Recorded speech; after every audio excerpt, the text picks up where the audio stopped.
to spend some time amongst friends in the midst of all of this. And can you please join me in just thanking Dollar for putting this on?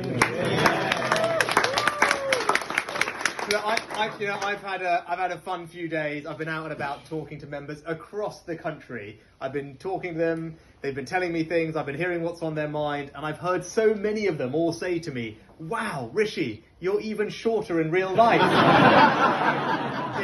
It's not been the start to the campaign that I would have thought, but it's been fine otherwise. But look, I'm standing here because, like many of you, this country did something incredible for our families, and it welcomed them here as immigrants decades ago. Yeah. And that's why I'm here. My mum ran the local chemist in Southampton where I grew up. My dad was an NHS GP, and I was brought up with a certain set of values. I was brought up to believe that family is everything. Family provides the bond that no government can hope to replicate, and we must never lose that. I was brought up to believe in hard work, because if you work hard, there is nothing that you can't achieve in life.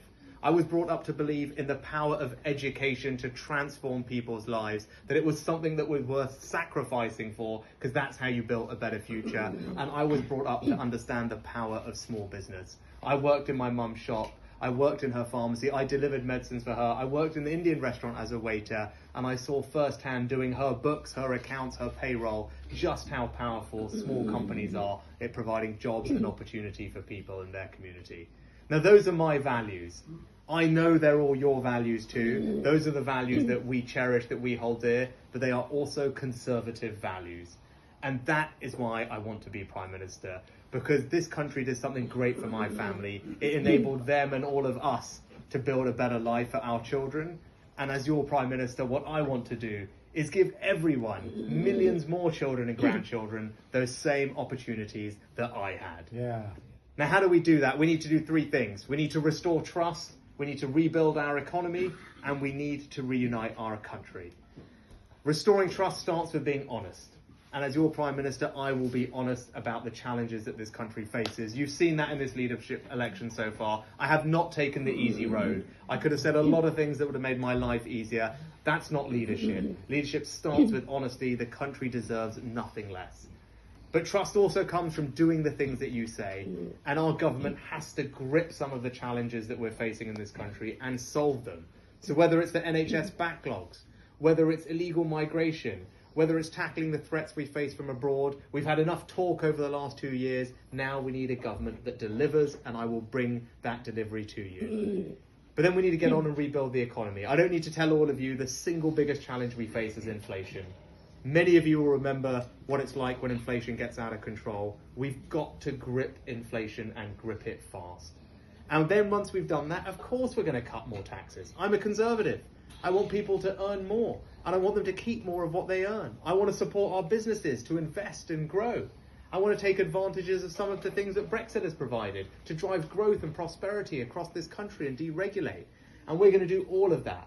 But what I will not do is put at risk our children's future by borrowing tens and tens of billions of pounds, risk making the problem worse, risk pushing up everybody's mortgage rates, and putting the bill on the country's credit card and asking our children and grandchildren to pick up the tab.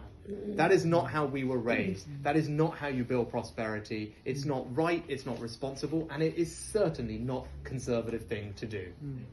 And the last thing we need to do is reunite this country. It's been a tough couple of years, and when we get to the next election, we have to do something that has never been done before.